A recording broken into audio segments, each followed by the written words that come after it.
They gave it everything. Not just the 3 videos that the Pentagon officially released in 2020 and spent years trying to explain away, not just the blurry photographs that have circulated since the 1940s, and that skeptics have spent decades dismissing as weather balloons, swamp gas, and overactive imaginations. They gave Grok, Elon Musk's maximally truth-seeking artificial intelligence, the entire accumulated record.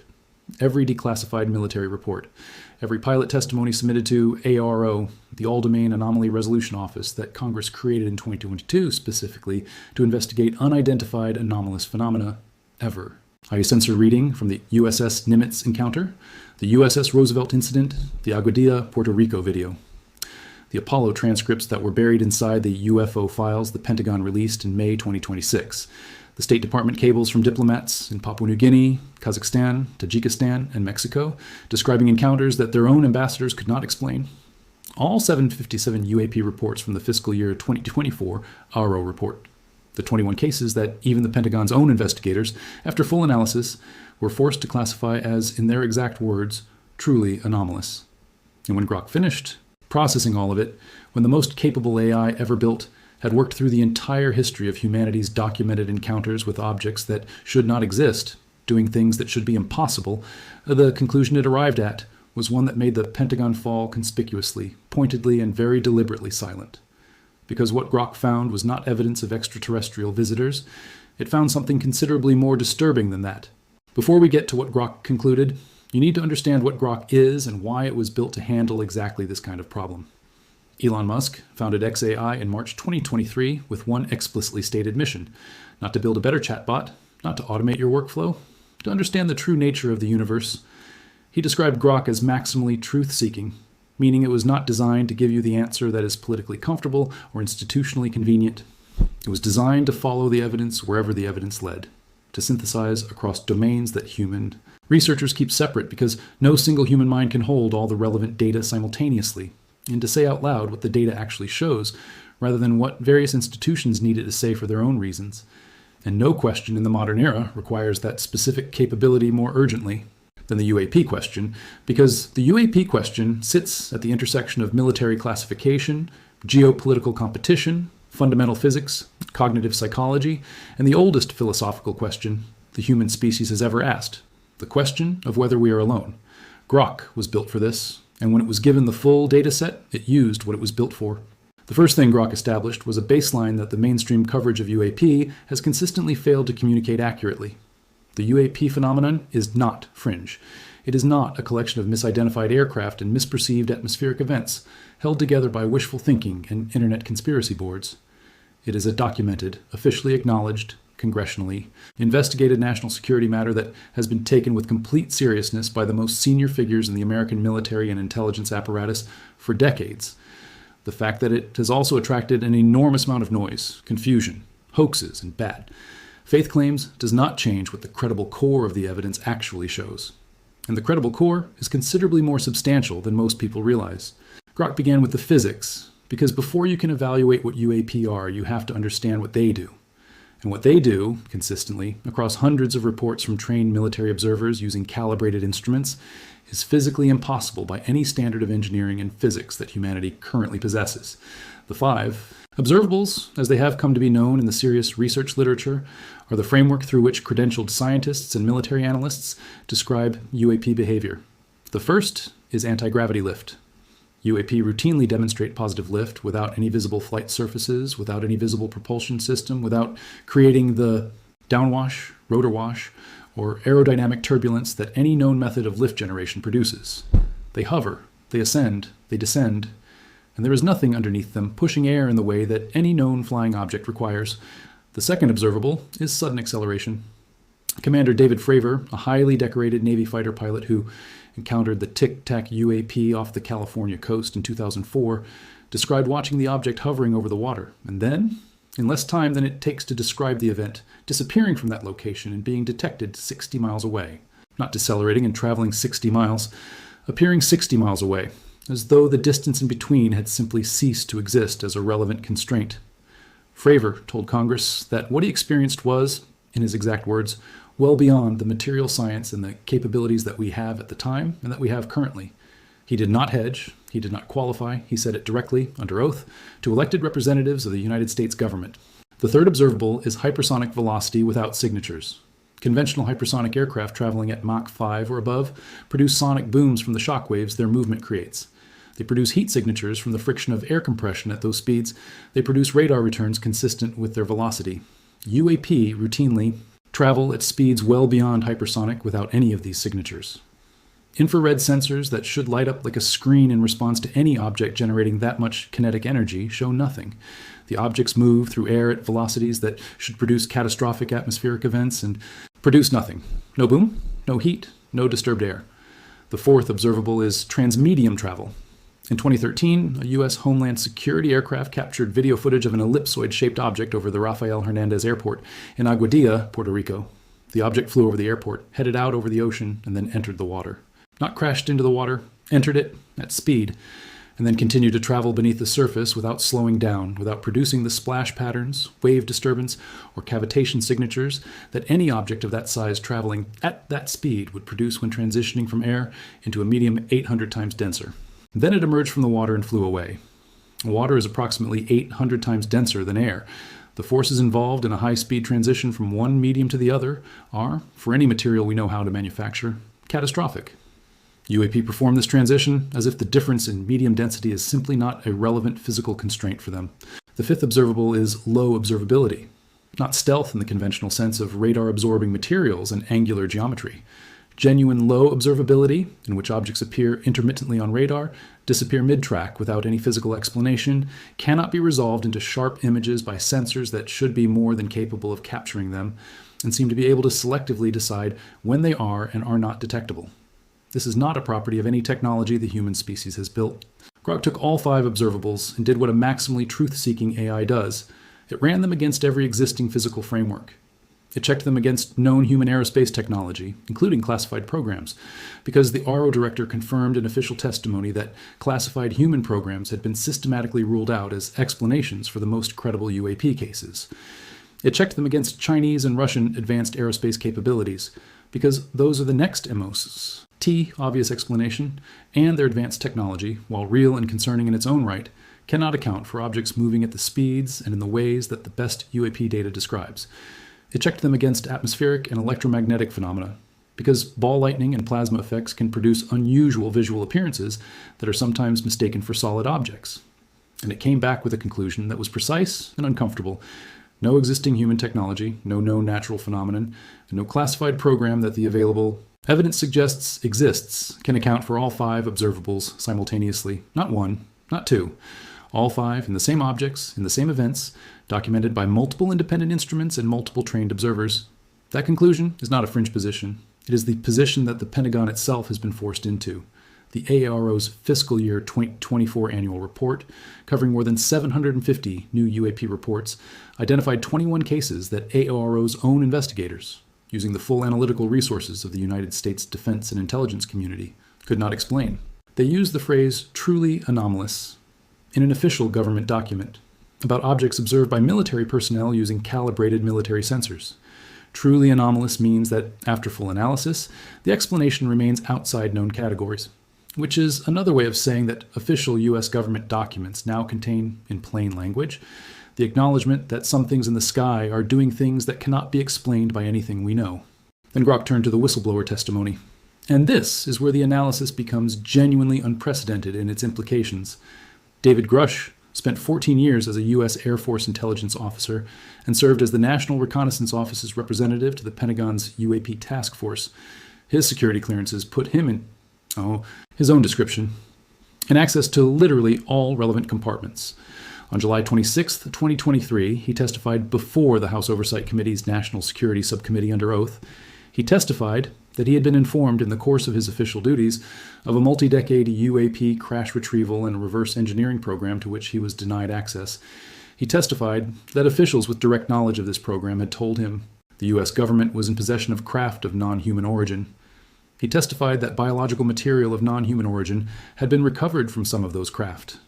And when Representative Tim Burchett asked him whether anyone had been harmed or killed to protect this information, Grush said, under oath, that he had personal knowledge, that people had suffered harm, and implied, without being willing to say it in an open hearing, that he had heard of deaths. When asked to elaborate, he said he would need to do so in a SCIF, a sensitive compartmented information facility, away from cameras and public record.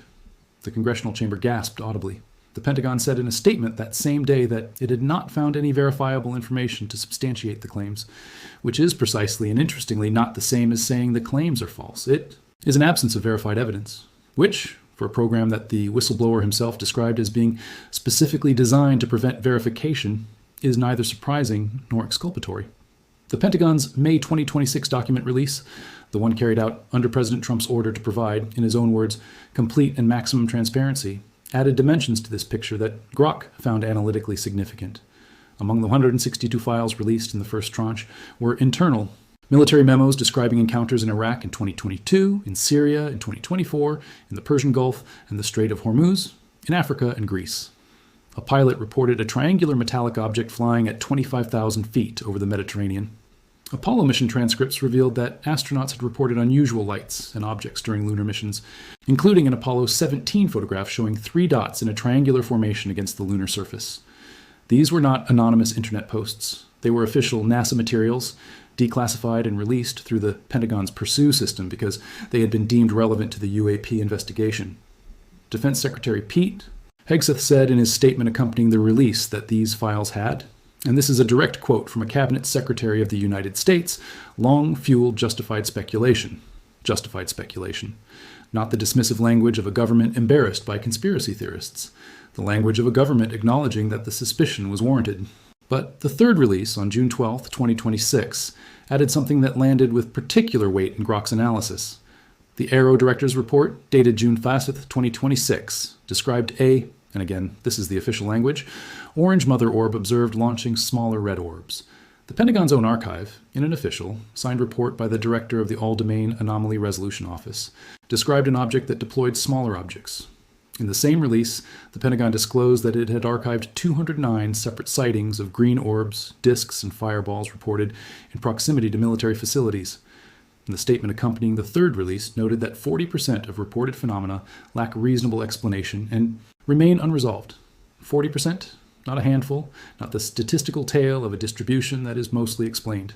40% of the UAP reported to the Pentagon's dedicated investigative office remain, after full analysis with the tools of the world's most powerful military, without a reasonable explanation. Grok synthesized all of this and arrived at the conclusion that sent the rooms full of policy people into very quiet, very careful conversations that have not been made public. It was not the conclusion that extraterrestrials are visiting Earth. That conclusion is not what the evidence compels. It is a possible explanation, but not the only one, and Grok did not arrive at it because the data does not require it. What Grok arrived at was something both more specific and more alarming. The pattern in the data, when you remove all the noise and the misidentifications and the hoaxes and what remains after rigorous analysis, is not random. It is not the pattern of natural phenomena appearing in multiple locations by coincidence. It is not the pattern of a single foreign adversary operating advanced technology that somehow exceeds all known physics. It is the pattern of a capability that is in the framework of physics that humanity currently possesses, not a technology. It is an operating principle, a relationship with physical reality that is categorically different from anything human engineering has achieved or is approaching. Before Grok completed that synthesis, it paused on one element of the documentary record that has received less coverage than it deserves, and that, once you understand it, changes the entire character of the conversation. In November 2024, journalist Ross Coulthart reported the existence of a classified program known internally as Immaculate Constellation. The program's alleged function, based on sources Coulthart described as deeply embedded in the national security apparatus, was systematic collection of UAP imagery and sensor data from across the entire U.S. military and intelligence surveillance network. Not occasional collection when a pilot happened to report something. Systematic, continuous, automated collection from satellites, from aircraft sensors, from naval platforms, from every sensor array the most sophisticated surveillance apparatus in human history continuously operates. The Pentagon spokesperson, when asked about Immaculate Constellation, denied its existence. The denial was notable for 2 reasons. First, because the program, if real, would represent exactly the kind of UAP collection effort that multiple congressional investigations had been demanding and been told did not exist. Second, because Grush's testimony before Congress specifically mentioned undisclosed programs and misappropriated funds, shielded from congressional oversight and the existence of a systematic classified collection program that was not disclosed to ARO or to the relevant congressional oversight committees would be precisely the kind of thing his testimony was describing. The denial did not close the question, it focused it. Grok identified several specific characteristics of this operating principle that recur consistently across the most credible data. The objects do not appear to be limited by inertia. In our physics, everything with mass resists changes in its state of motion. The amount of resistance is directly proportional to the mass. Objects that can accelerate from stationary to hypersonic and back to stationary in seconds without any visible mechanism for managing the inertial forces involved are not merely faster than our technology.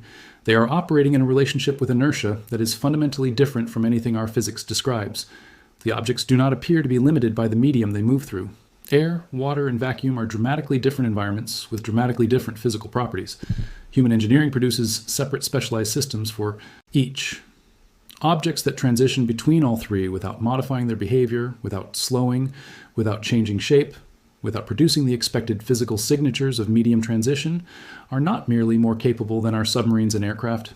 They are indifferent to the medium in a way that suggests they are interacting with physical reality at a level below the level where medium distinctions apply. There is another pattern in the data that Grok flagged as particularly significant, and that almost never receives the analytical weight it deserves. UAP encounters cluster around nuclear facilities.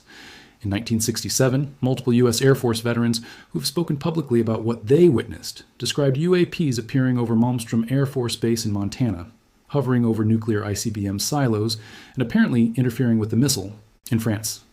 These are not random sightings. They are purposeful visits to specific locations of specific strategic significance. Something that is capable of deactivating 10 intercontinental ballistic missiles simultaneously without any physical intrusion into the silo systems from a position above ground is not merely a fast aircraft. It is something capable of interacting with complex electronic systems at a distance without electromagnetic signatures that our monitoring equipment detected, and with enough precision to target 10 specific weapons while leaving everything else in the facility operational.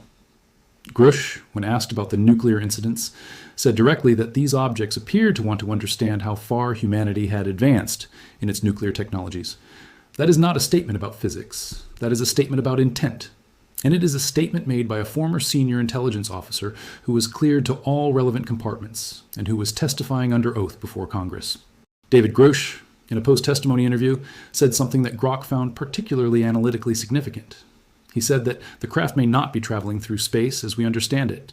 He said it is a well-established mathematical fact that additional physical spatial dimensions most likely exist, and that in a 4 or 5 dimensional framework, what we experience as linear time becomes a physical dimension, and that objects operating in additional spatial dimensions would appear, from our 3-dimensional perspective, to behave in exactly the ways that UAP behave, appearing and disappearing without traversing the distance between, moving at apparent velocities that do not correspond to the inertial signatures of actual acceleration, transitioning between what we perceive as separate environments, because those environments are only separate in 3 dimensions. This is not fringe physics.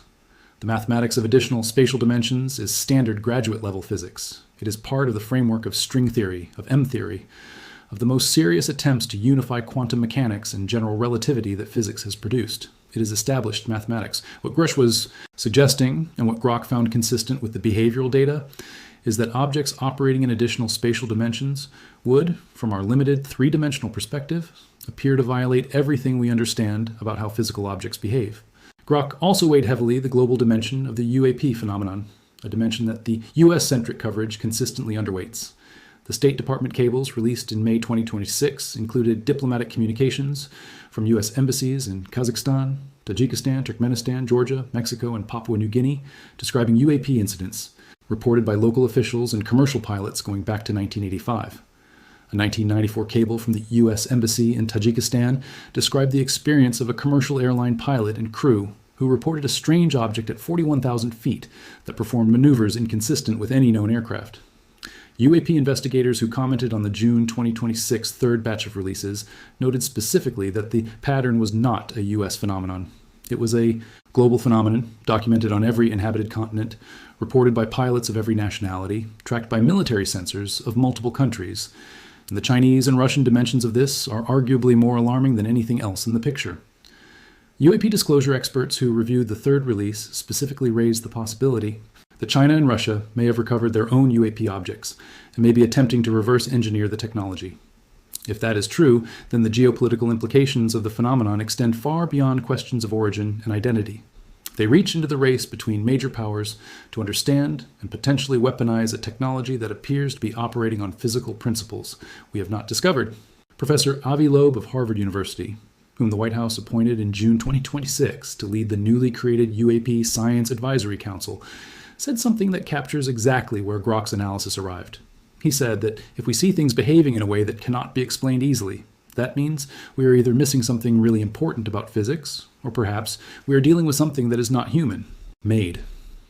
Loeb, who runs the Galileo Project at Harvard, a systematic scientific effort to collect and analyze UAP data using calibrated instruments rather than relying on incidental recordings, has consistently argued for bringing scientific rigor to a field that has been too easily dismissed because of the noise surrounding it. His argument is that the noise does not invalidate the signal. The noise is what you always get around a phenomenon that challenges existing categories. What you have to do, in Loeb's framework, is strip the noise and look at what remains. What Grok found, doing exactly that with the full data set, was the same thing that Loeb's framing anticipates. What remains, after all the misidentifications and hoaxes and atmospheric effects are removed, is a coherent, consistent, physically impossible set of behaviors that cluster around strategic human infrastructure that have been documented by credentialed observers using calibrated instruments for at least 80 years, and that do not fit any category within the current framework of human knowledge. Grok, after completing its synthesis, concluded that both of Loeb's alternatives are true simultaneously. We are missing something really important about physics, and the objects being recorded and tracked and chased and fired at. Because, yes, in October 2024, a U.S. military MQ-9 drone over Yemen fired a Hellfire missile at a high-speed orb. The missile appeared to hit, and the orb, in the words of the congressman who showed the footage to a congressional hearing, kept going, and it looked like the debris was taken with it. We are missing something about physics, and whatever these objects are, they appear to know it, and to be operating comfortably in the layer of physical reality that we have not yet understood. This is what made the Pentagon go silent, not the claim of alien visitors, which is something the institutional security apparatus knows how to respond to. It knows how to issue denials. It knows how to point to the absence of verified evidence. It knows how to manage a narrative in which the question is whether visitors from another star system are dropping by. What it does not know how to respond to is Grok's actual conclusion, which is that the UAP dataset, analyzed without institutional filtering and without the agenda of any particular explanation, describes something operating in physical reality at a level that our physics cannot currently describe. That has been doing so consistently for at least 80 years based on the documentary record that appears to be indifferent to our weapons, our instruments, and our explanations, and that the more data is collected, the less it resembles any category of explanation that the human intellectual framework currently contains. The Pentagon went silent not because the conclusion was wrong, it went silent because the conclusion was right. And the right answer, in this case, is the one that no official statement, no press release, and no congressional testimony has ever been fully prepared to say out loud. We do not know what it is. We do not know how it works. We cannot stop it. And it has been here, doing whatever it is doing, for longer than our current understanding of physics has been capable of noticing.